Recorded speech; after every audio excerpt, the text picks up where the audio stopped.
David here? Oh, there you are. What's good, dog? Oh, my bad. What's up, my brother? Yeah, How you doing? You doing good? What's up, bro? Nice to meet you, man. How you doing? I met you before. Where? My older brother. No, I know that. That's what I'm saying. What's good? What's good? Okay, for sure. All right, for sure. Let's do it. What's up, man? What's good, dog? How you been living, bro? Good. Been good? Yeah. Yes, sir. How long you been in Miami for? Like 4 days, Like 4 days. Nice. How long you here for? It's crazy out here. Yeah, bro. Bro, how do you train out here? It's nice out here. Well, I've been training, because the traffic has been too crazy, bro. That's why I've been training on the other side. That's why I wasn't here in the beginning of the week. Sure. I'll be in traffic for like 2 hours, bro. It's crazy. So what's up, bro? What you trying to do today? Yeah, I want to do the some same work? thing. Like, let's hit let's this. get it. Let's do it all. Yeah. Yeah, I'm down. You want to get ready? You want some raps? Yeah, I got my dad rap you. Yeah, happy day, rap. Can you rap it, son? Rap it, son? You have any extra You wanna raps? rap it? Yeah, we got if you some can. extra. Yeah. You rap them like this. So I'm gonna get started Yeah, do doing your thing, bro. stretches. Don't even worry about it. Benavidez's gym. Just walked into David Benavidez's gym. I think this Ryan Garcia just walked into David Benavidez's gym. And if you think this was just another training session, you might want to think again, because fans are already saying this visit could be the biggest clue yet about what Ryan Garcia is really planning before he steps into the ring with Conor Benn. And trust me, the story gets a whole lot stranger from here. She's good. She's doing great. Yes, sir. How's everybody? Good? Working, bro. Same right? Sacrifices, bro. It's not easy. Nah, hell no, bro. It takes a toll on the family. It takes a toll on everybody. But you're able to train around your family, no? A little bit, but I try not to be around them too much. For me, it works where I'm not around them too much. Yeah, you're not. Because it fits me late. So you just step out. Got it. That's smart. Yep. Yo, come on. So I'm gonna teach you the jab right now. Yeah. All right, bro. So you're touching. You're doing great. That was offset and it's timing, all that stuff. But what if you do a touch and then a strong jab? So look it.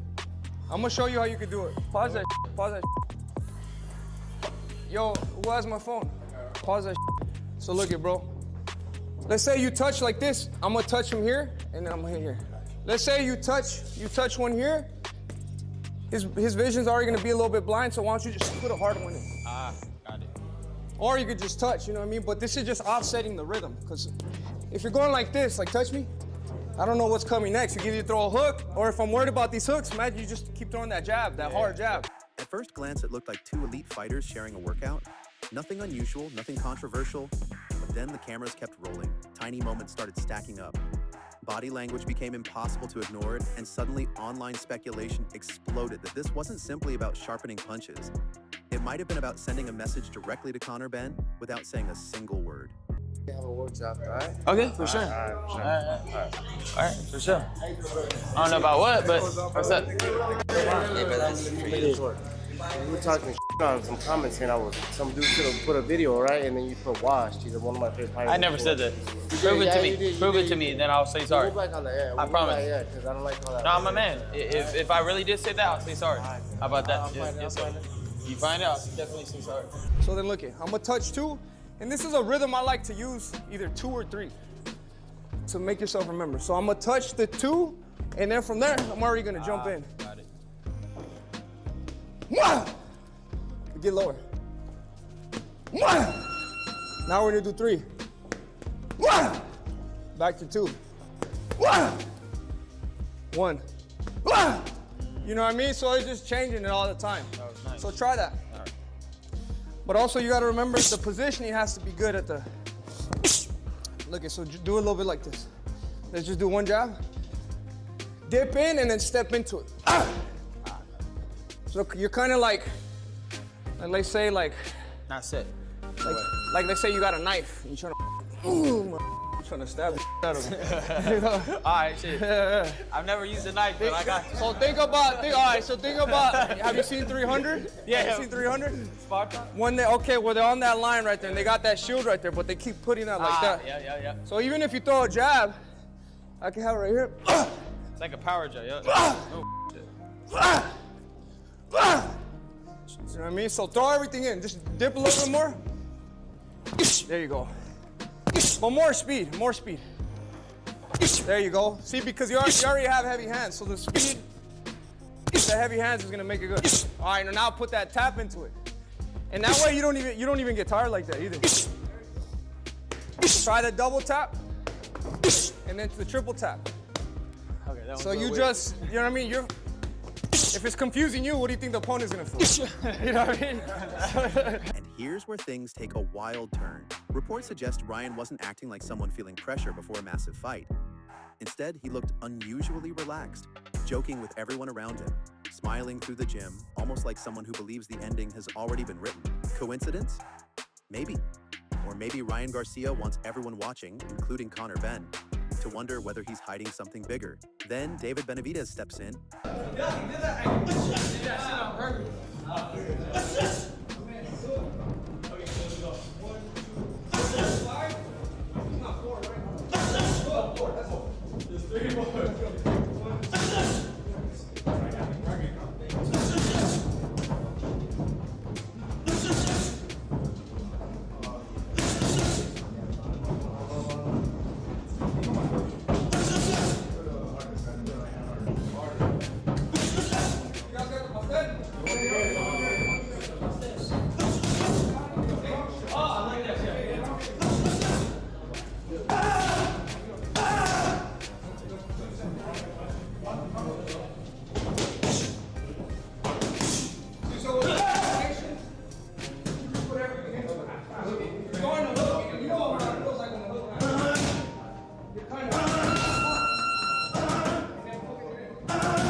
The entire mood shifts. Suddenly the focus turns to the jab.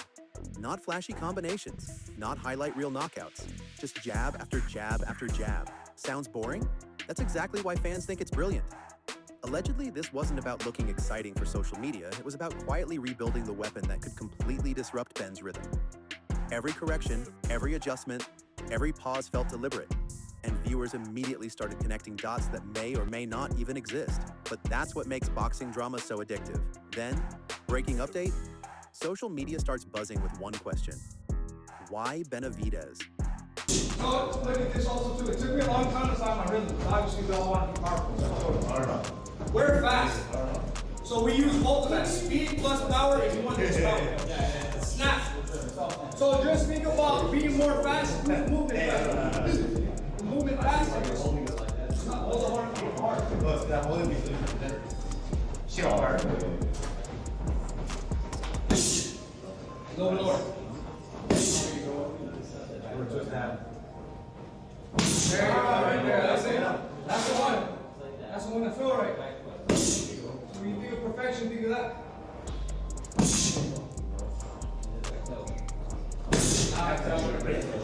Now right there. Nice.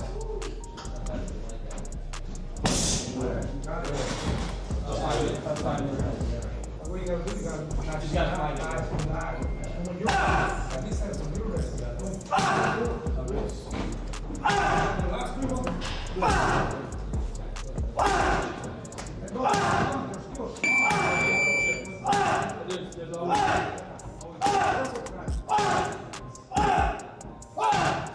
And then when you go that enough, then they're gonna think the jab is coming.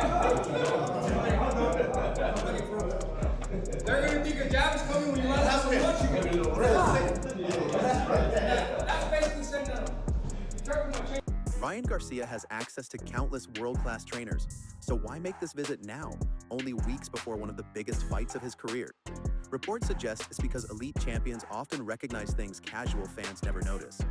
Others believe Ryan simply wanted fresh eyes before fight night, and then another theory appears online. Maybe the real lesson wasn't technical at all.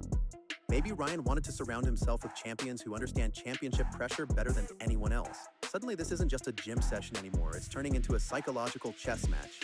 While Conor Benn continues projecting confidence in interviews, Ryan Garcia appears...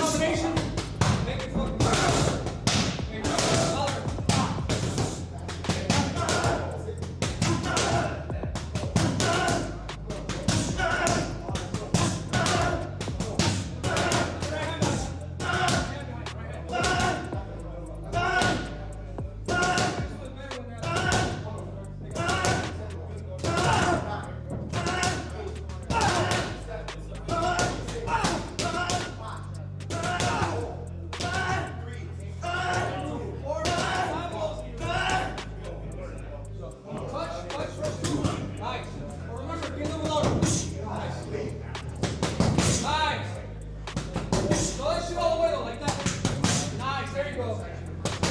Nice. One more.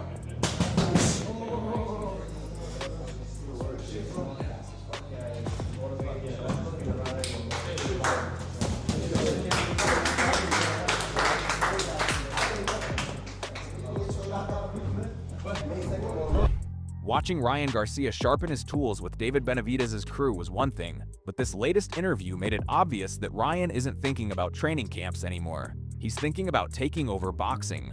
Right from the start, Garcia made it clear that he appears to be doing something completely different. Instead of responding to every headline, every prediction, every challenge, he's letting the training footage do the talking. And according to fans, silence can sometimes be louder than trash talk. But wait, because this is where the conversation flips completely. Throughout the workout, there are moments of laughter, jokes flying around the gym, teammates smiling, coaches talking casually, and some viewers immediately assumed Ryan wasn't taking camp seriously enough. That narrative lasted about 5 minutes, until the gloves went back on. Suddenly the pace changes, every drill becomes sharper, every jab snaps harder. The energy transforms almost instantly, making people wonder whether Ryan intentionally wanted cameras to capture both sides of his personality. Honestly, we're probably around the same. Yeah. Same. So do you need to make a statement here? Like, can this go the distance and it's fine, or?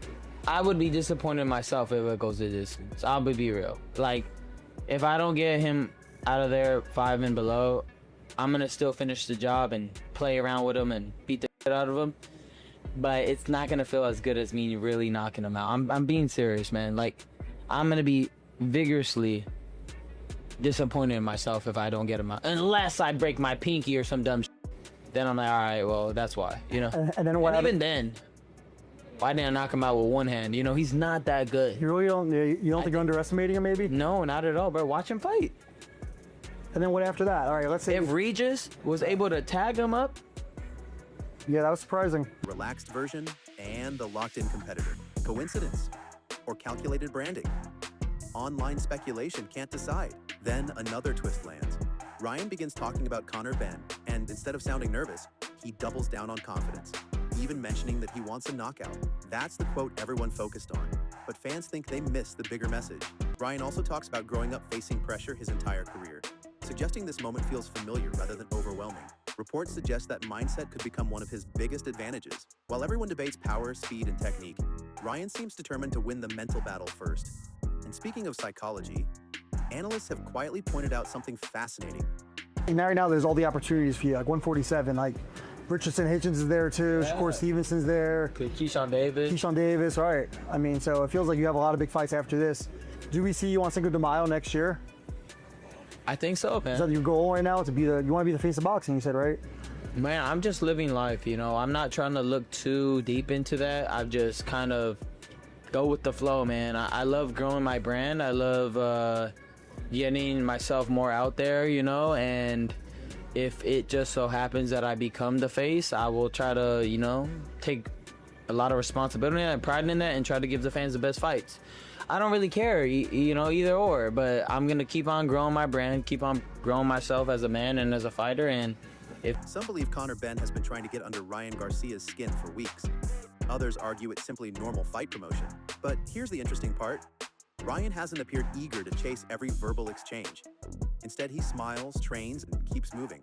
Fans are now asking whether that's confidence, or whether Ryan is intentionally encouraging Benn to become emotional before fight night. Because boxing history is filled with fighters who entered the ring angry and left wondering what happened. Then, another breaking moment, Ryan casually starts talking about the future. Most fighters avoid looking past the next opponent. Ryan? He's already mentioning names like Teofimo Lopez and Shakur Stevenson, discussing legacy, big fights, and building his brand. Some critics immediately called that overconfidence. Others saw something entirely different. Reports suggest Ryan isn't overlooking Conor Benn. He's visualizing life after victory. That Conor Benn's not making it past 5 rounds. Listen, I have Ryan Garcia winning this fight. I do think that he's on a different level. But again, a rivalry creates the best in both fighters. And with Conor Benn, he will, I think, fight up to his level of competition, which will make him dangerous. Again, we'll see what the power is at 147, but Ryan's been hit on the chin, been dropped. There is something there. They're both power punchers.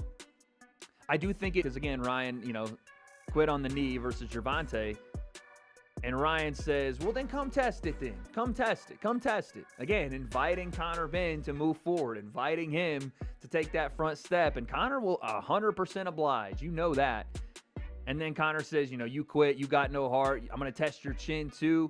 And then Ryan says, your dad knows. Your dad's going to have to throw in the towel or save you. Kind of said that to Devin Haney too, and it ended up being a revelation. So could he go 2 for 2? Whether that's brilliant confidence or risky optimism depends entirely on September 12th. And that's exactly why this story keeps getting bigger. Every interview creates another headline. Every workout creates another theory. Every smile creates another debate. Suddenly, fans aren't just asking who wins the fight. They're asking who controls the narrative. Because in today's boxing world, perception travels almost as fast as punches. Then something else starts circulating online. Fans notice the chemistry inside Benavidez's camp. No panic, no confusion. Just experienced fighters exchanging ideas, correcting details, and pushing each other without unnecessary drama. Reports suggest Ryan may have intentionally surrounded himself with people who refuse to let emotions override preparation. That's important because championship fights are often decided by tiny adjustments nobody notices until it's too late. One sharper jab, one smarter angle, one calmer decision under pressure, and suddenly the entire fight changes. But here's the biggest twist of all. What if this entire training visit wasn't really about David Benavidez, or Conor Benn, or even Ryan Garcia's jab? What if it was about perception? Think about it. Cameras capture discipline. Headlines spread confidence. Social media debates explode. Analysts dissect every second. Opponents watch everything. Without throwing a single punch in the actual fight, Ryan Garcia has already managed to keep everyone talking. Was that planned? Nobody truly knows. Fans are saying every frame of this training footage feels like another piece of a much larger puzzle, while others insist people are reading far too much into an ordinary workout. And honestly, that's what makes this story impossible to ignore, because maybe Ryan Garcia is quietly building the perfect comeback narrative. Or maybe everyone, including the internet, is creating a mystery that never existed in the first place. Either way, one thing is certain. When Ryan Garcia finally steps into the ring against Conor Benn, every jab, every smile, every moment from this Benavidez training camp will suddenly look very different in hindsight. So here's the question nobody seems able to answer. Was this simply an elite boxer preparing the right way? Or was Ryan Garcia quietly playing a psychological game that everyone else only realized after the cameras stopped rolling? Let me know what you think, because this conversation is only getting started.